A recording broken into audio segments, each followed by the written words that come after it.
Now, in the wake of more killings of security operatives in the beleaguered southeastern state of Imo, how risky is the security situation there, with governorship elections less than 2 months away? Well, top elders from the region, under the auspices of the Igbo Elders Consultative Forum, have called on Southeast governors to convene an urgent meeting and take collective charge of securing the zone. The forum is also insisting that the release from custody of the separatist IPOB leader Nwekeaku would be key to restoring peace in the southeast region. Whilst calling on the federal government to step in to help, they also caution the security forces not to unleash terror on the innocent people of Imo State. So how much should their calls underpin the reaction of the government there? Well, for more on this, I'm joined now in the studio by the Secretary General of the Igbo Elders Consultative Forum, Professor Charles Nwekeaku. Thank you very much indeed for coming in. Thank you so much. Why does there appear to be so much insecurity in Imo State? It appears to be the epicenter of violence in the southeast. Well, thank you so much. Well, insecurity has become a permanent feature of Nigeria. You find out that almost every part of the country, you are having security challenges. But where that of Southeast is worrisome, because that part of the country wasn't noted for violence. This is a new phenomenon, and we attribute it to the pattern of governance within the country, where the entire Southeast for a long time has been excluded from governance. And not just that, Southeast denied of major government investments, appointment into public offices and so forth. And then you find a situation where at a stage, some Jews started revolting. But that aside, you find out that with that, enemies of Southeast decided to penetrate, using that as an excuse to destabilize Southeast. Southeast is noted for peace. Southeast is a home of peace. And today, what we see, especially the recent killings in Mbano, it saddened me. It saddened every person, every Igbo man. We are not happy. And well, every Nigerian. Yes, I mean, and we condemn it. How can security agents be attacked and killed like that? For right. what? Well, I mean, I'm asking you specifically why there seems to be such insecurity in Imo State. Because if you look at a lot of the other states, the insecurity is nowhere near the sort of thing that we're seeing. I mean, I've seen some statistics that suggests that since 2020, up to 300 people have been killed in Imo State, and several hundred more are missing and unaccounted for. I mean, it sounds like a war zone, doesn't it? Well, you found out that in Imo State at a particular point in time, the government, state government, invited the military to help to where youth uprising. And some of us felt that such wasn't a good decision, because relying on kinetic measure will not actually bring peace in any place. It doesn't. And so we felt that Imo State government then should have thought of non-kinetic measures. You found out that Imo, the greatest industry of Imo State is education.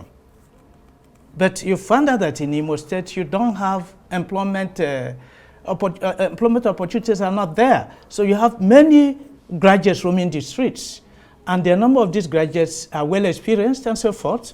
And then you find out that because an idle man is a devil's workshop, some of them decided to join some non-state actors associations such as IPOB and so forth. And now when that started, instead of inviting them, instead of exploring peaceful means, the state government invited the military. And since then, you see that violence has been on the increase in Imo State in particular. So you find out that it's only in Imo State that state government invited the military. And so, but that is not a justification for killing of innocent people. We don't believe that. We don't approve it. So that is one reason. Second, you find out that, well, Imo, you see that even in that Imo State, originally, you look towards Olo Aziz, close to Anambra State. Some areas they have kind of forest that could be hiding places for these people. So some of them remain that side. Moreover, there was one of the commanders of IPOB from that area, Ikonso, who was brutally killed after we learned having a meeting with government representative. And so these people were angered and they decided to fight. But this time around, I know that IPOB has come out. IPOB has never been violent oriented, mass of the same thing. And so what is happening in Igbo land is not in tune with Igbo culture and tradition. We try to resolve whatever dispute we have peacefully. Right. Do you think the insecurity in Imo State is politically motivated, as some have suggested? Well, as a matter of fact, according to Karl Marx, struggle between classes over the control of material resources is the major cause of conflict in every society. And even when you consider Imo State, for example, just as I pointed out, Imo State has high number of graduates without employment. That is risk. So you find out but that it's not just Imo State. I mean, not just there Imo are lots State. of. I mean, unemployment is rife you find across out that Nigeria. those people who are Right. employable but not employed, and then you have a number of things going on. So the tendency... It makes them more susceptible yes, to do so bad the things. Tendency, Is that what you're saying? You see a number of them trying to look for alternative. Right. But in that context, then, governorship elections are coming up in November. Yes. Are you worried about that and how violent it may turn out to be? I am worried, especially the last killing in Ihimembala. We understand that the attackers who killed security agents were on uniform. Now, the question is, in Igbo land, every kilometer or 500 meters, you see police checkpoints, you see military checkpoints.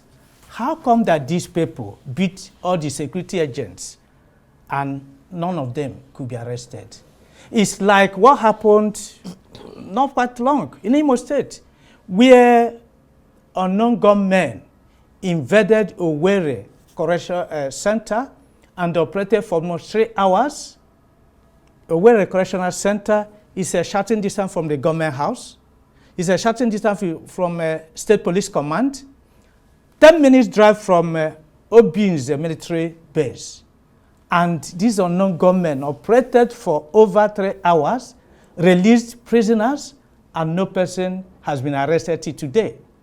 And that's why our people believe that federal government has some explanations to do with insecurity in the southeast. Because, you see, yes, as you rightly pointed out, Ohaneze has directed, has asked the governors to meet and think of what should be done to resolve this thing. But you know that the governors, they are chief security officers of their states in principle, but in practice, they are not, they are helpless. Yeah, but obviously you told us about how Imo State brought the military in. Yes. So clearly they've got some influence. They're invited. And I'm wondering if they're listening to you at all. Yes, they're invited. So you see now, bringing the military is one thing, but the military will not take directive from the state governor. He won't. The state police commissioner will not take directive from the state governor. So you see that our governors, they answer chief security officers of the state in principle, but in practice they are not, because the security officers do not take command from them. And this is a problem. And this is why we'll be calling that this country should be restructured. You restructure this country.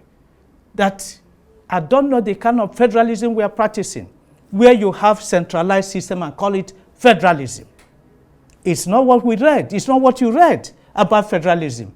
Federalism, at least, is a system of government where you have two or more levels of government that are coordinate, okay, and independent. In Nigeria, it's centralized. So, and this is not helping us. And we have been calling, restructure this country. When you restructure it, let every state take charge of its security. Now, Nigeria is degenerating to the state of nature, where life was short, brutish and violence, lawlessness, and that is what is happening. If security agents could be attacked, you and I are not safe. You remember recently, some governors have been attacked and no person has been arrested. Train was attacked, Kuje Correctional Center was attacked, and high-profile prisoners released. No person has been arrested, and arms are coming into the country. No person has been arrested. And so you ask yourself, what kind of system are we operating? Why don't we allow the state government to take care of their security? Right. We haven't got that much time left. What about your rather loud and persistent calls for the release of Nwekeaku? Yes. Is anyone in authority listening to you? Well, we are still making that appeal, that if the federal government really want peace to return to Southeast, release Mr. Nwekeaku. And you believe that if he's released, there'll be peace? Yes. One is that it is believed, and every Nigerian should believe so. There are no charges against Nwekeaku today. Originally, federal government arrested him and brought him from Kenya. 15 count charges. A federal high court, presided by Bin Tanyako, discharged him of 8 charges. He appealed. Appeal court, unanimous ruling by 3 judges, discharged him of the remaining 7 and acquitted him. Government say is appealing. Till today, government is yet to bring new charges against Mr. Nwekeaku. And we are asking, why are you holding Mr. Nwekeaku? Release this young man, because if you release him today, some miscreants who are using him as an excuse to cause confusion in the Southeast will no longer have any excuse. So his release is central, is fundamental to peace process in Southeast. And we are appealing to the federal government. If you want peace, if federal government is really interested in peace in Southeast, the federal government releasing Nwekeaku. Right. Now, we've got about a minute or so left. At one point in the history of this country, and you alluded to it earlier, the Southeast was a leading region in the quest for progress, education, and development. Has the Southeast now completely lost that advantage? Well, you know, Southeast is the home of the Igbos. You have this Igbo spirit struggling. You remember that after the Civil War, every Igbo man, it doesn't matter the amount you had in the bank, only 20 pounds.